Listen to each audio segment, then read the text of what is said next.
We'll guide you through how to use Stripe features efficiently. If you find this helpful, consider subscribing and liking the video.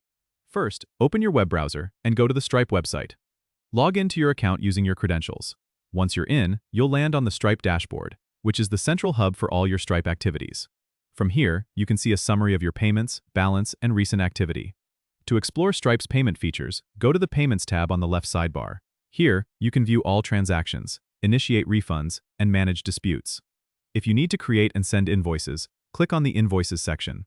Stripe allows you to customize your invoices with your branding, set up recurring billing, and even automate email reminders for overdue payments. For managing subscriptions, navigate to the Subscriptions section. This is where you can create different subscription plans, set up trial periods, and manage your customers' subscriptions easily. To get insights into your financials, head over to the Reports section. Here, you can generate detailed reports on your earnings, fees, and payouts, helping you to keep track of your business performance. If you're looking to integrate Stripe with your website, go to the Developers section. You can find API keys, webhooks, and other tools necessary for embedding Stripe's payment processing into your site. Remember, Stripe's documentation is extensive and can help you with any advanced configurations you might need.